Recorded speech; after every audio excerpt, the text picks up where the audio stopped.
কুরআন ও হাদিসের আলোকে বিশ্ব নবী হজরত মুহাম্মদ সাল্লাল্লাহু আলাইহি ওয়াসাল্লাম এর জীবনী অলৌকিক ঘটনাবলী পাঠ ৩২।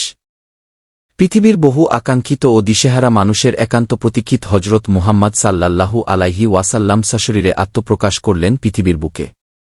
আর তখন আরবের মরুদিগন্তে মক্কা নগরীর এক কুটিরের এক নিভৃত কক্ষে বিবি আমিনা সুখ স্বপ্ন দেখতে পেলেন, এক অপূর্ব নূরে আসমান জমিন আলোকিত হয়ে গেল। তিনি দেখতে পান তার কুটিরে আজ কি অপরূপ দৃশ্য, কারা এ শুভ্রবাসন পুণ্যময়ী রমণীগণ। বিবি হাওয়া, হাজেরা, আছিয়া, রহিমা, মারিয়াম সবাই আজ আমিনার শিয়রে দণ্ডায়মান। বেহেশতি নূরে সারা ঘর নূরান্বিত এবং বেহেশতি খুশবুতে বাতাস আজ সুরভিত। মা আমিনা বলেন, আমার সন্তান ভূমিষ্ঠ হওয়ার পর সদ্যজাত শিশুর দিকে তাকিয়ে দেখতে পাই যে শিশু যেন হাতে ভর দিয়ে সিজদা করছে এবং এক হাত মাটি আঁকড়ে ধরে দ্বিতীয় আঙ্গুলটি উবর্ধ দিকে তুলে রেখেছে। আর আকাশের দিকে মাথা তুলে যেন সে কি দেখছে। বর্ণিত আছে যে আল্লাহর হাবিবকে প্রসবকালে একটি আলোর রেখা মা আমেনার দেহ থেকে বের হয়ে তা অতি দ্রুত তীর বেগে সিরিয়া অতিক্রম করে বহুদূরে চলে যায় এবং তা বসরা শহরের রাজপ্রাসাদকে আলোকিত করে। একই সাথে বহু বিস্ময়কর ঘটনা বিশ্বের মানুষকে চমকে দিয়েছিল। প্রবল ভূমিকম্পে তখন পারস্য সম্রাট খসরুর রাজপ্রাসাদ কেঁপে উঠেছিল এবং ১৪টি গম্বুজ ভেঙে চূর্ণ বিচূর্ণ হয়ে গিয়েছিল। যে বহ্নিশিখা পারস্য দেশে হাজার বছর অধিক সময় ধরে প্রজ্বলিত ছিল তা নিভে গেল।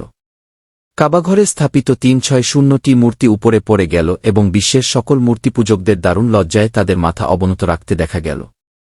প্রসিদ্ধ ইসলামী কবি হাসান বিন সাবেত ইসলাম গ্রহণের পর একদা বলেন, আমার বয়স যখন ৭ বছর, কথাবার্তা সবই বুঝি, তখন হঠাৎ একদিন দেখি যে জনৈক ইহুদি মদিনার একটি লাল চূড়ায় উঠে অপর ইহুদিদেরকে উচ্চস্বরে ডাকছে।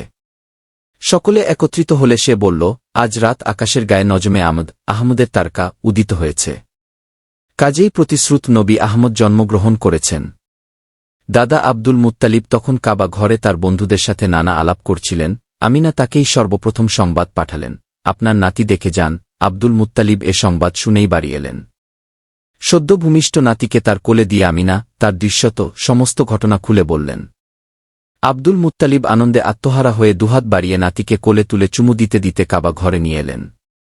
সেখানে তিনি তাকে পবিত্র কাবার চাদরে আবৃত করে তার দীর্ঘায়ু মঙ্গলের জন্য বহুক্ষণ মহান আল্লাহর দরবারে কাতর কণ্ঠে দোয়া করলেন। আব্দুল মুত্তালিবের বন্ধুরা সব অবাক বিস্ময়ে তার কাজ দেখতে লাগল, কেউ কোনো উত্তর করল না। হজরত মুহাম্মদ সাল্লাল্লাহু আলাইহি ওয়াসাল্লাম এর নামকরণ। জন্মের ৭ দিন পরে আরবের নিয়মানুযায়ী আব্দুল মুত্তালিব নাতির আকিকা উৎসব খুব জাঁকজমকের সাথে পালন করেন। মক্কার বিশিষ্ট কোরাইশ নেতৃবৃন্দ ও আত্মীয় স্বজনকে দাওয়াত দেওয়া হল। উৎসব শেষে কোরাইশ দলপতিরা শিশুকে দেখে খুশি হল, কৌতূহলী হয়ে জিজ্ঞাসা করল, শিশুর নাম কি রাখলেন? উত্তর, মুহাম্মদ। কোনো এক অদৃশ্য ইঙ্গিতে আব্দুল মুত্তালিবের মুখ থেকে এ পবিত্র নাম বের হয়ে এল। মুহাম্মদ অবাক হল। কোরাইশ দলপতিরা বলল, এমন অদ্ভুত নাম তো আমরা কখনো শুনিনি। দেবতার নামের সাথে নাম মিলিয়ে রাখলেন না কেন? সেকালে নিয়ম ছিল যে দেবদেবীদের নামের সাথে মিলিয়ে শিশুদের নাম রাখা হতো। আব্দুল মুত্তালিব আবেগাপ্লুত হয়ে বললেন, আমার এই স্নেহের নাতিটি বিশ্ববরেণ্য হবে, বিশ্বজগতে তার মহিমা ও প্রশংসা হবে, এজন্যই এর নাম রাখলাম মুহাম্মদ। আমন্ত্রিত দলপতিরা আব্দুল মুত্তালিবের কথা বুঝতে না পারলেও দ্বিতীয় কোনো প্রশ্ন না করে শিশুকে দোয়া করে চলে গেল। এদিকে বিবি আমিনাও গর্ভাবস্থায় স্বপ্ন দেখতেন তার প্রাণের দুলালের নাম যেন আহমদ রাখা হয়েছে। এজন্য মুহাম্মদ নামের সাথে তিনি আহমদ নামও রেখে দিলেন। এভাবেই নূর নবী হজরত মুহাম্মদ সাল্লাল্লাহু আলাইহি ওয়াসাল্লাম দুনামে অভিহিত হলেন, মোহাম্মদ ও আহমদ। মুহাম্মদ অর্থ চরম প্রশংসিত আর আহমদ অর্থ চরম প্রশংসাকারী। বনি সাদ গোত্রে হজরত মুহাম্মদ সাল্লাল্লাহু আলাইহি ওয়াসাল্লাম এর শৈশবকাল ৫৭০-৫৭৫ খ্রিস্টাব্দ। আল্লাহর হাবিব বিশ্বনবী হজরত মুহাম্মদ সাল্লাল্লাহু আলাইহি ওয়াসাল্লাম ভূমিষ্ঠ হওয়ার পর সপ্তাহকাল মা আমিনার বুকের দুধ পান করেন। পরে হজরত হালিমা সাদিয়ার নিয়োগের পূর্ব পর্যন্ত আরও সপ্তাহকাল পান করেন সুয়াইবার দুধ।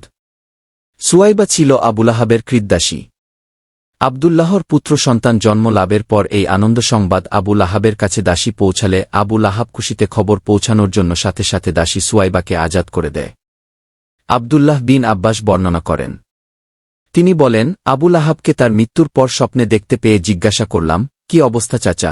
উত্তরে আবু লাহাব বলল, বলো না বাবা, ভীষণ আয়াবে ভুগছি, তবে প্রতি সোমবার দিন শুধু শাহাদাত ও মধ্যমা অঙ্গুলির ফাঁকে একটু পানি পান করার জন্য পাই। এদিন হজরত মুহাম্মদ সাল্লাল্লাহু আলাইহি ওয়াসাল্লাম এর জন্মের সংবাদ নিয়ে আসায় আঙ্গুল দয়ের দ্বারা ইশারা করে সুয়াইবা দাসীকে বলেছিলাম, যা তুই আজাদ। এই কাজটুকু করার বিনিময়ে সামান্য রহমত এ দিনে আমার ভাগ্যে জুটেছে। বোখারি। কোরাইশ ও মক্কার অন্যান্য সম্ভ্রান্ত আরব পরিবারের শিশু সন্তানদেরকে গ্রাম্য বেদুইন ধাত্রীদের কাছে পাঠানো ছিল তখনকার দিনের চিরাচরিত রীতি।